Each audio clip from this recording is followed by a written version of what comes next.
इसके मतलब कहा जाता है बलगम नमूनिया वगैरह में ईंट के रंग की।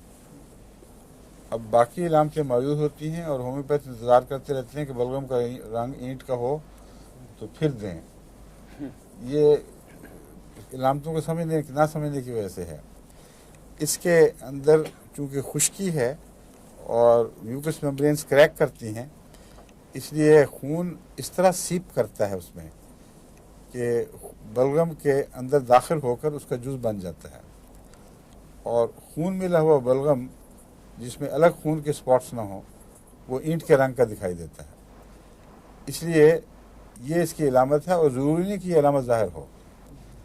ये बाज़ दफ़ा एडवांस स्टेजेस में, आमतौर पर नमूनिया में चूँकि ज़्यादा जल्दी से मरीज की हालत बिगड़ती है, वहाँ ये दिखाई देती हैं अलामतें। मगर रोज़मर्रा के बलगम में अगर ये रंग ढूंढेंगे तो कहीं आपको दिखाई नहीं देगा। पुरानिया का रंग बिल्कुल नॉर्मल होगा आम बलगम का। अगर इन्फेक्शन साथ हो जाए तो सब्ज़ हो जाता है, अगर इन्फेक्शन ना हो तो सफ़ेदी माइल या जर्दी माइल, हल्की जर्दी माइल। सब्ज़ रंग का बलगम जहाँ बताया जाता है वहाँ याद रखना चाहिए कि जब बच्चों को नज़ला बिगड़ जाए और उसमें गहरी इन्फेक्शन हो जाए, उस वक्त सब्ज़ी आती है।